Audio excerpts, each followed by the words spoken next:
After the horrible flop of TouchWiz from Samsung, they had to develop their new user interface pretty quick. So they came up with One UI. With One UI, Samsung packed with a lot of amazing features, including some elegant themes. So now that I have got my One UI 2.0 update with the brand new Android 10 version of my Samsung A50, I'm going to share my thoughts on this new Samsung One UI 2.0. So welcome back to a fresh and new video of PyTech. Let's get started.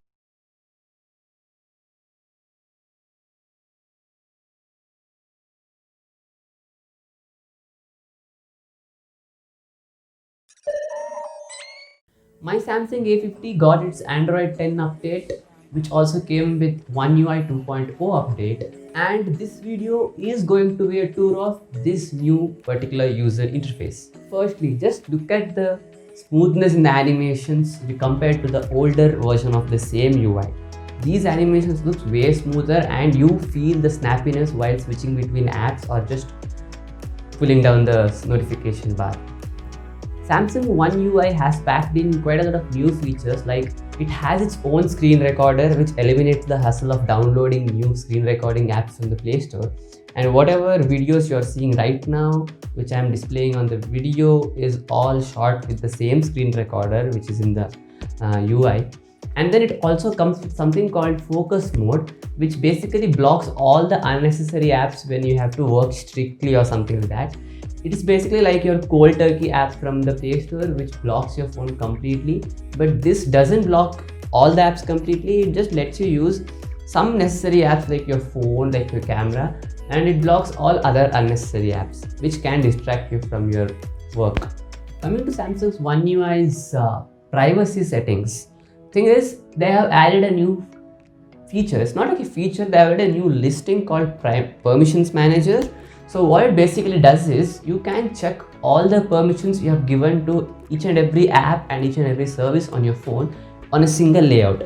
Earlier what you had to do is you had to go to each and every single app and you have to check that what and all permissions you have given. But in this, there is nothing like that. You just go to one list and check everything in that.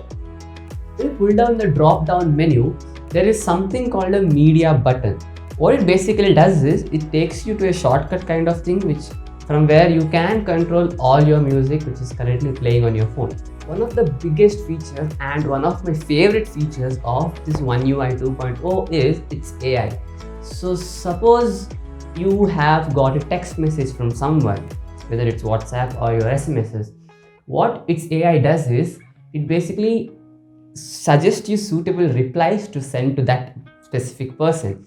So for example, if you are busy and you can't really text someone, you just click on one button and it sends the reply to that person automatically.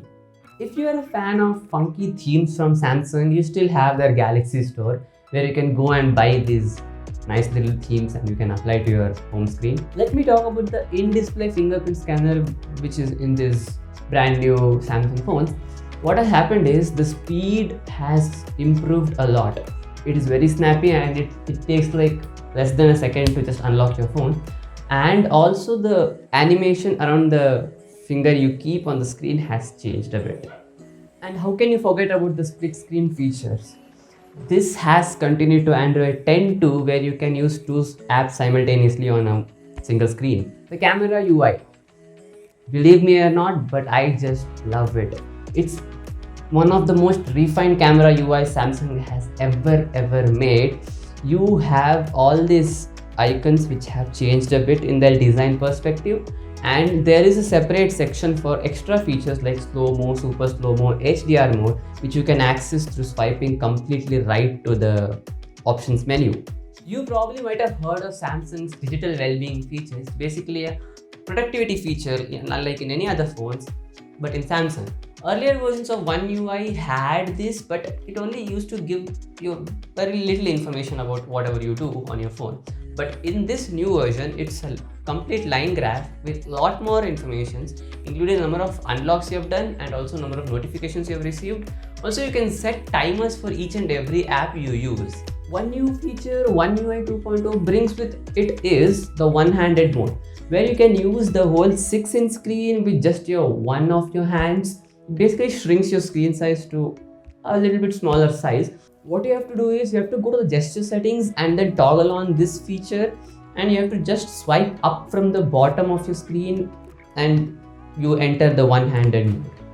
One more new feature of One UI 2.0 comes with Android 10 actually, where you can just swipe from the bottom of the screens to switch between each and every app you're multitasking with.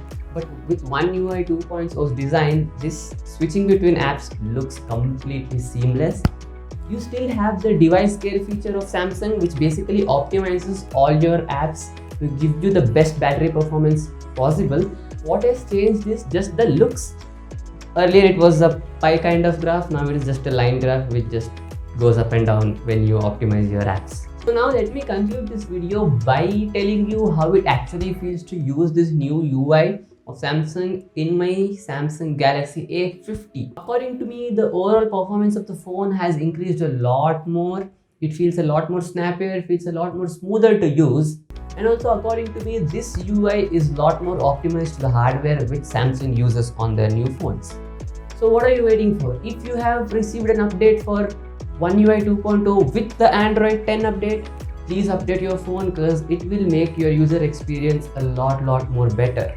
That's it for today then. If you're liking this video, do leave a like, and if you're liking my own content, do subscribe to my channel, and this time around help me reach 100 subscribers. Until then, this is Pawan signing out.